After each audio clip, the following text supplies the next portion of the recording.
this recorded. We've got Bob, Debbie, Emilio, aka Luis, and of course Big Bird himself, Carol.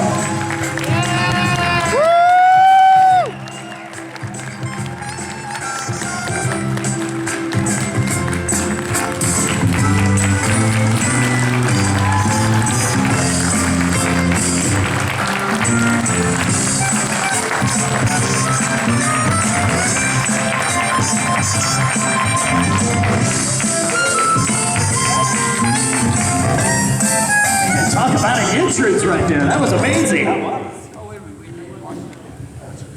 Well, welcome to Knoxville, Tennessee, everybody. Thank you. Thank you. Hola. Check. Hello. Happy to be here. Okay. Same. All right, so for those of you that have done a panel with me, I'm your mic stand, so when you have a question, just raise your hand. But I'd like to start things off with the first question. Of course, my question for you is how did everybody get their start? I don't know, but could anybody turn the bass down? It's very woofy. Woofy here. Anybody have the control room? Just cut the How's that? Controlling that? Yeah. A little more treble, a little less bottom. At least on your mind. This ain't a rock band. I thought it was all about that bass, Check though. one. Huh? I thought it was all about that bass. Yeah, that's right. It's still booming. Okay. That's better. That's much better. Can you hear it? Understand? I'll try and talk in my high voice so you can hear me. That's great, Bob. Just kidding. Okay. So the first question was, go ahead and ask it. How did you guys get your start? How did you find Sesame Street? I was born. I think that was a good start. No, long story, short. I've been singing since I was about 5 or 6, and all through grade, high school, college, blah, blah, blah. And when someone's first mentioned, would you like to try out for a new kiddie show? And I said, not in the least.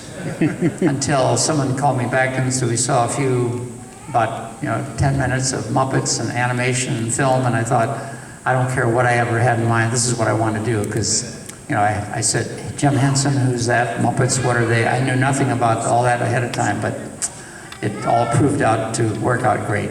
So I feel extremely lucky to have been involved with it for 40, 45 years. Yeah. And there you go. My name is Emilio. Hi, how are you? Otherwise known as Luis. Muy buenos días a todos ustedes. ¿Hay alguien aquí que habla español? A ver.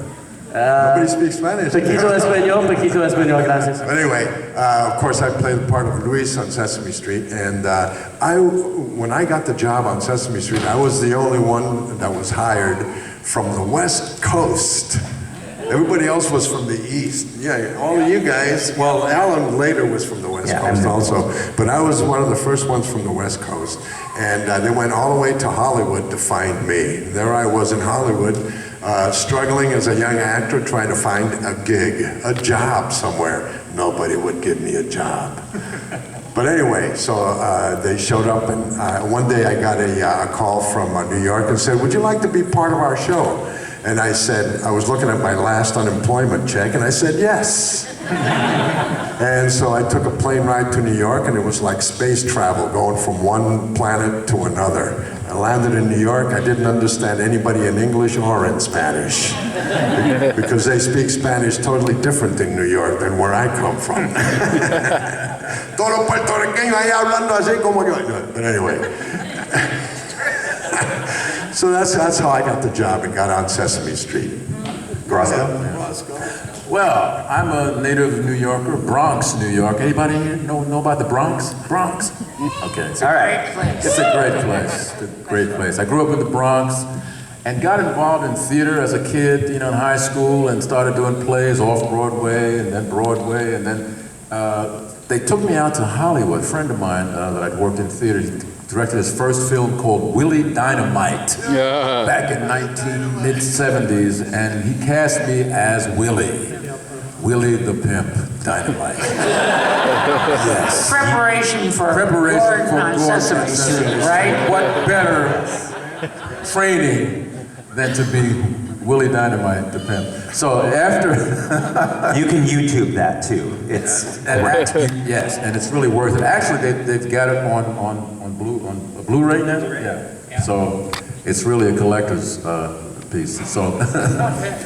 And I got back from California after realizing there weren't a whole lot of other Willie Dynamite movies out there for me. And I came back to New York, and a good buddy of mine came to see me in a play. His name was Stan Lathan, and he happened to be a director on Sesame Street at the time. He was one of the resident directors on the show. And he said, you know, Roscoe, they're looking for someone to replace the character Gordon on Sesame Street. This was 1974. And he said, do you think you'd want to do a kids show? And at the time, my wife was carrying what would be our first child. And I said, you know what? That would be a good idea to have a steady job, you know? So I went and I said, you know, this should be fun. And it really, my first, the first part of my audition was with the guy who's over here on sitting on the right side of Louise, behind the dark shades, a Carol Spinney, the great Carol Spinney.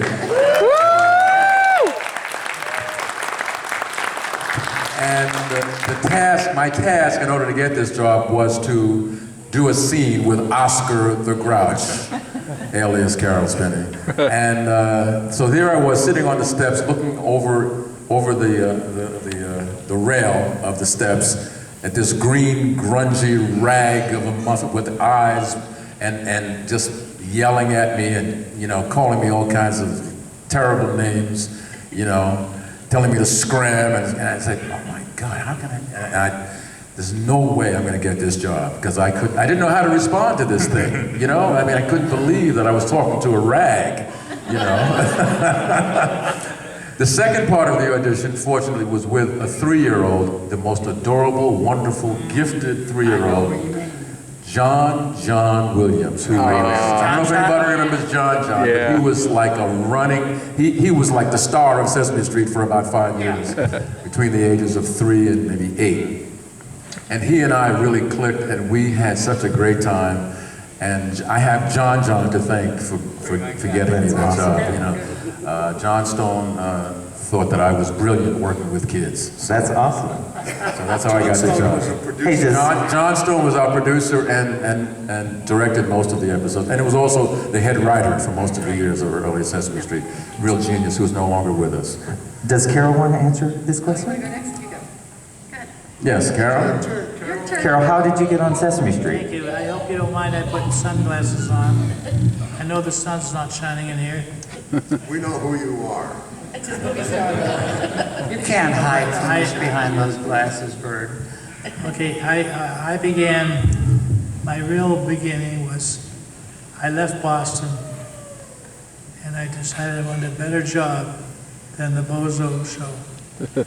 Bozo. He was on Oh, Bozo. Bozo. Bozo the Clown. Anybody remember Bozo the Clown? Yeah. I went to a puppet festival and I worked all year to build a special show so I could win somehow at the festival a new position. And I did the show. It was one to combine animation and puppets. So the show didn't go very well to start because everything went wrong with my technical stuff. And so still at the end, I was packing up, feeling very depressed because it wasn't a big successful show. So, shh. You've upset a child. Carol. Lighten it up a little bit. So, you know, Jim Henson was in the audience, and I was packing everything away for my trip back to Boston, and feeling pretty depressed. And I suddenly heard this voice saying, "I liked what you're trying to do." I like what you were trying to What do. you're trying to do. Yeah. Right. He could see through all He the could mistakes see in this through. house. He said, he was shouting. my name is Jim Henson. And I said, oh, I know. I met you before, years ago. I said, well, thank you. So Jim was scouting for Sesame Street for a puppeteer to be Big Bird and Oscar the Grouch. There he is. I work with Frank Oz, and he and I are a couple of puppeteers together. And he was very favorable towards Frank Oz. And I still got the job. And pretty soon, I was working with the three of them on the very beginning of Sesame Street, show number 1. And the rest is history. That is awesome. And now the rest is history. Well, I'm the newbie of the group. I'm about to start my 20th season on the show, and I know, it's crazy, right? And then a fan actually came up to me and said, "Do you realize that you have owned Hooper's store longer than Mr. Hooper?" And that blew my mind. I never thought of that. Yeah, I didn't either. And that really blew my mind. So I started in 1998. I was doing a Broadway show called The King and I. It was a revival of The King and I, and they were doing a casting call for a new Mr. Hooper. And I went in on a general audition, and there were hundreds and hundreds of people.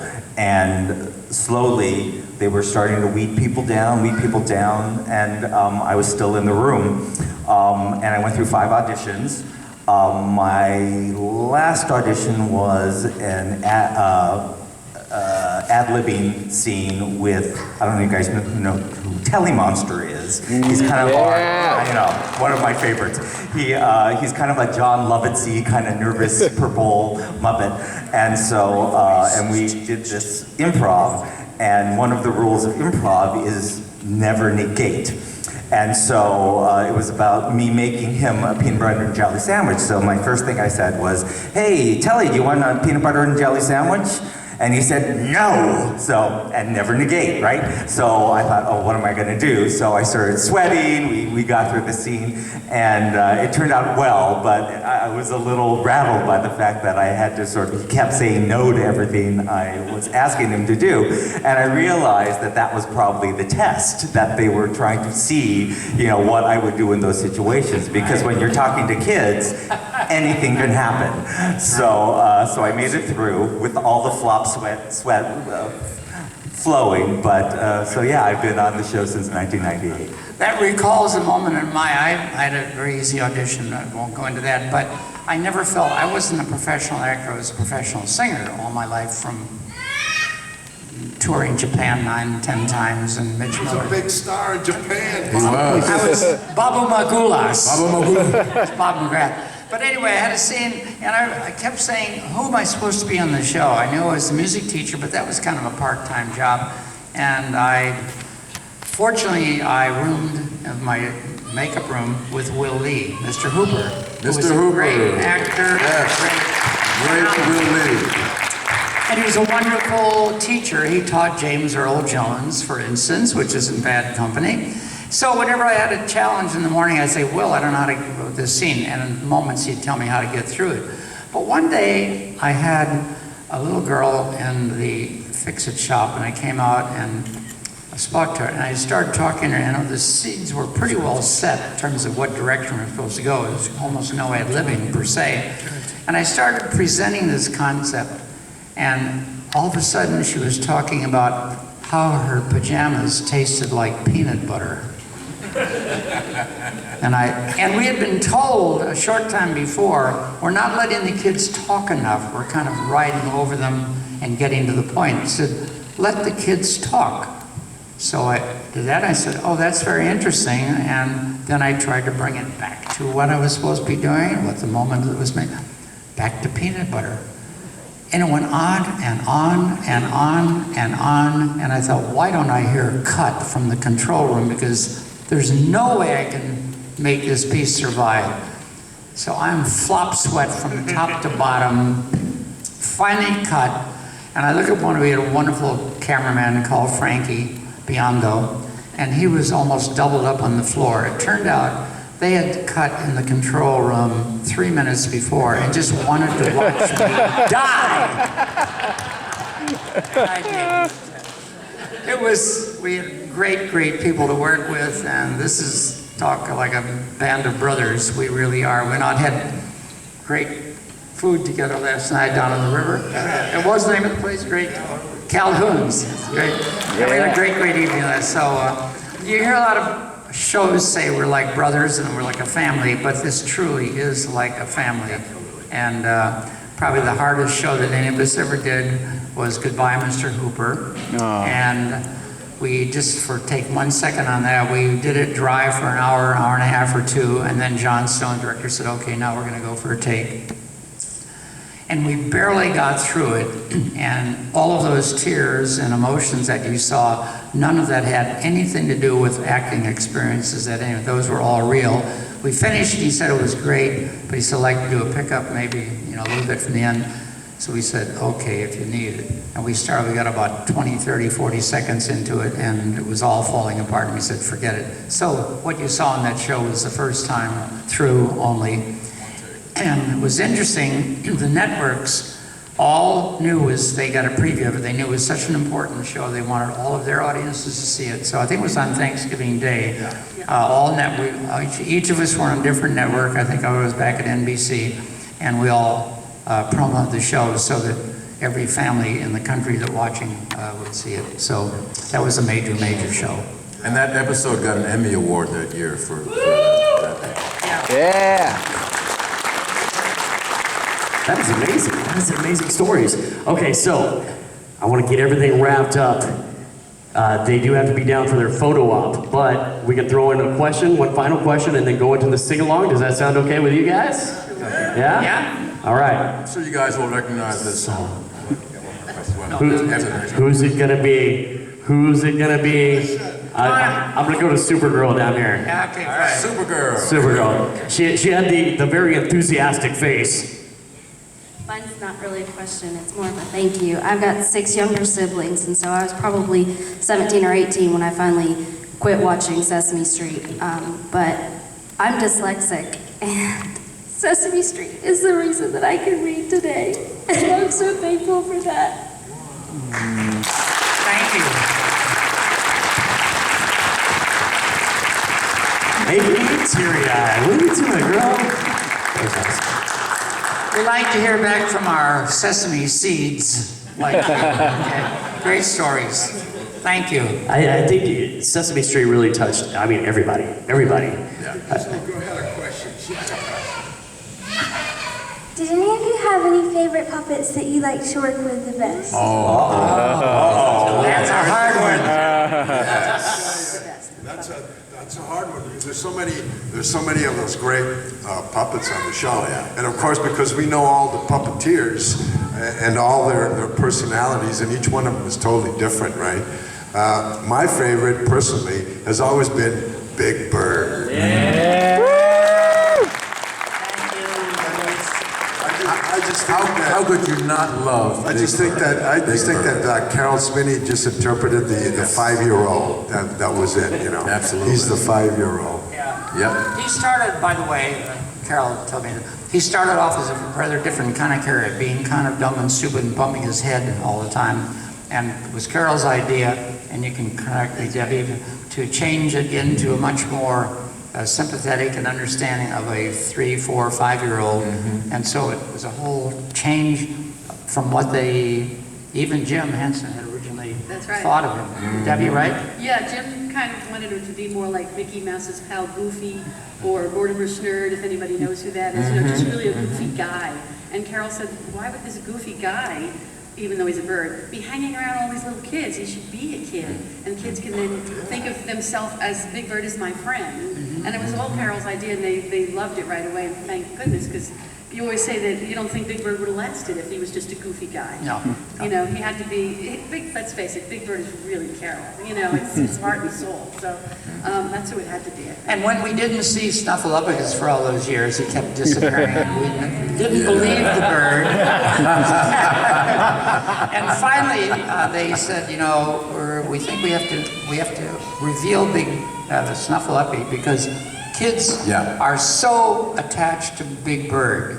And if the humans didn't believe Big Bird, they thought, what would be a terrible thing? If a child had a traumatic experience, being violated or whatever, might he be reluctant to tell his parents because they might not believe their child because of the fact we didn't believe Big Bird. Yeah.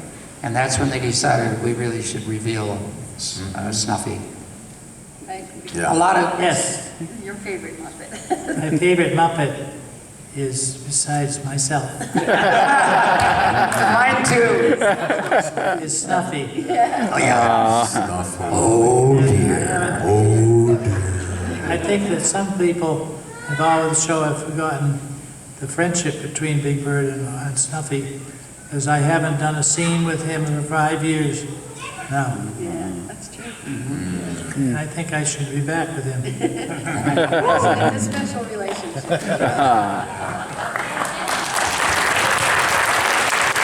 Anybody else have a question? Any sort at all? Let me just say, my favorite Muppet was one of the characters of the great Frank Oz, and that character was Grover. Yeah! Any Grover fans here? Super Grover! Yeah! Super Grover! I mean, Super Grover was so incredibly just dynamic. I mean, he was like, he was not really good at anything, but he had so much self-confidence, he believed in himself no matter what.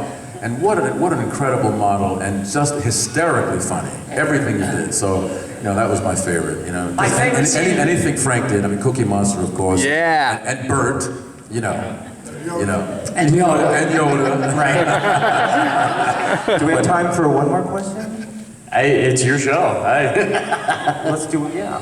Yeah? Where are we going? Right here?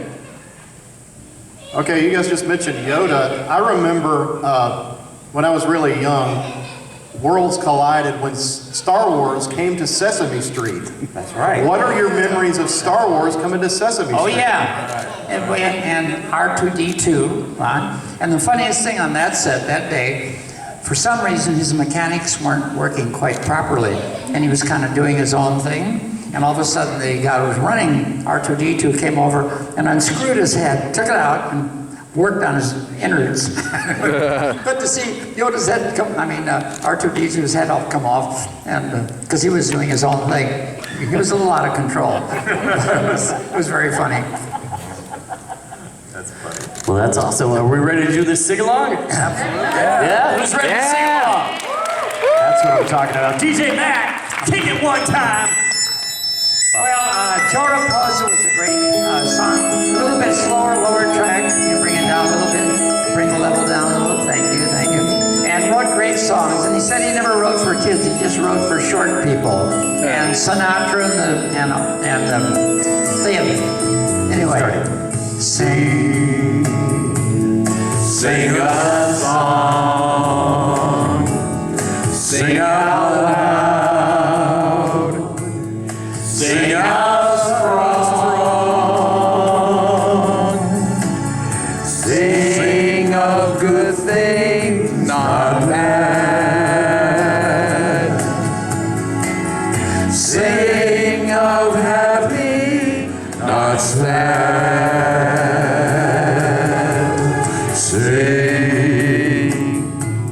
Sing a song. Make it simple. Make it simple to last your whole life long. Don't worry. Don't worry that it's not good enough for anyone else to hear. Just sing. Sing a song. tell you what, everybody stand up, throw an arm around somebody next to you, and let's do it all together. We'll throw the words we don't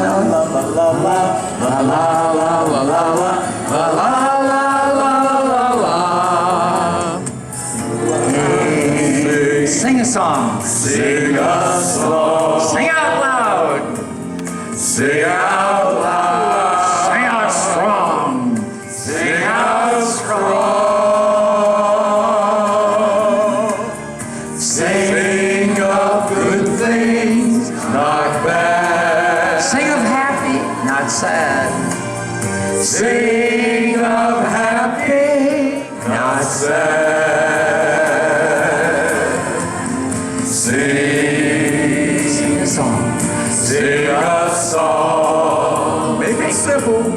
Make it simple to last your whole life long. Don't worry, it's not good enough. Don't worry that it's not good enough for anyone else to hear. Just sing. Sing a song. Next part's easy, just some la-las. Not yet.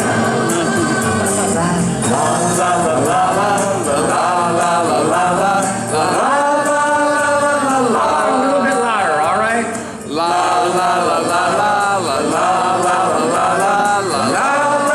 That's great. One more time, loud as you can. Let's hear it.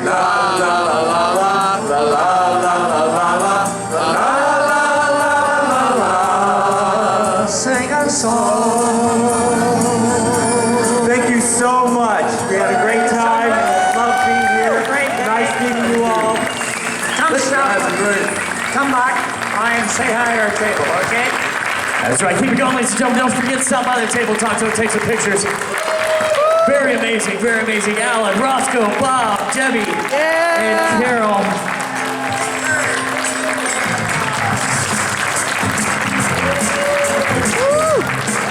They're also doing their photo op right after this. They're going to head down to the photo booth. So head on down to the photo booth if you want your photo taken.